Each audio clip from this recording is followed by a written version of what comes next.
Alrighty, folks, on today's episode of Crypto News, we'll be discussing Ethereum's upcoming merge. So the final countdown to the Ethereum merge has officially begun. Vitalik and his crew have officially activated the Bellatrix hard fork upgrade on the Ethereum blockchain, which is meant to trigger the beginning stage of the actual merge for the chain. It's still expected to be completed sometime between September 13th and September 15th. This merge was first introduced in December of 2020, and it is now officially underway. So what does this mean? What's next for Ethereum? So completion of this merge. Give me a sec here. Sorry. So completion of the merge will mark the end of Ethereum's energy-intensive proof of work model, and it will switch over to a proof of stake model. This proof of stake model should cut down Ethereum's energy consumption by 99%, which is quite a lot. 99% is not a small number. And to say you're cutting energy consumption pretty much by almost 100% is quite insane. So this merge could increase appeal of Ethereum's to institutions that had concerns over their impact on the environment. This merge will also improve security.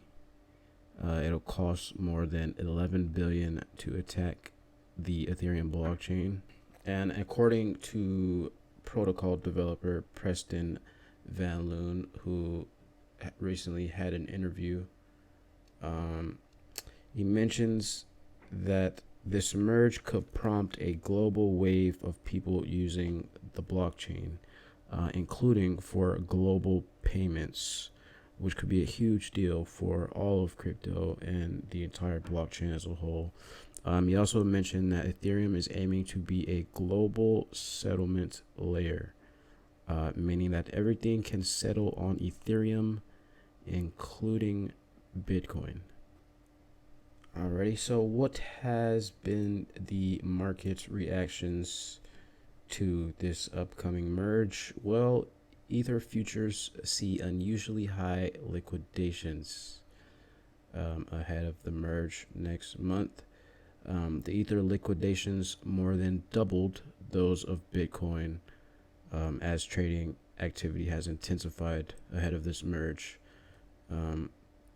Liquidations usually occur when an exchange forces a trader's leverage position to close because of a partial or total loss of margin, or funds set aside to keep the trade open.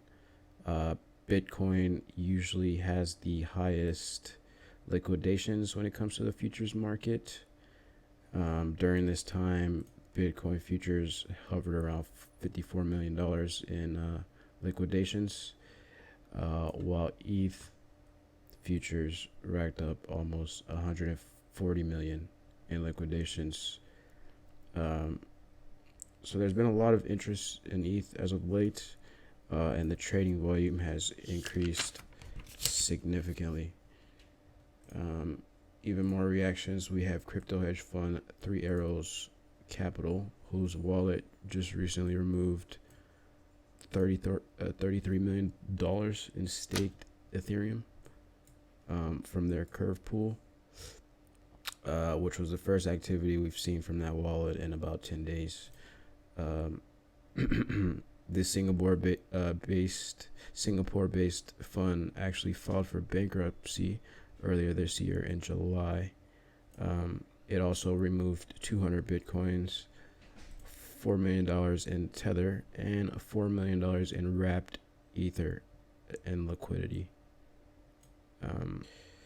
3 Arrows Capital was one of several firms that crashed during this current year's crypto bear market. It owes its creditors $2.8 billion, according to a court filing published in July. So are they taking advantage of this current run-up pre-merge? Who knows? But let's take a look at current prices. We have Ethereum here over the last 7 days. Ahead of all this news, they've had a pretty healthy rally, pretty healthy run-up. We see Ethereum Classic had an even larger run-up ahead of all this news. This is the 7-day chart for Ethereum Classic. It was pretty stagnant, pretty level, not really moving anywhere, pretty flat. And then yesterday it decided to take off completely. So stick around and pay attention to this Ethereum merge news. See how it affects the crypto markets moving forward. Thank you so much for tuning in. Appreciate it.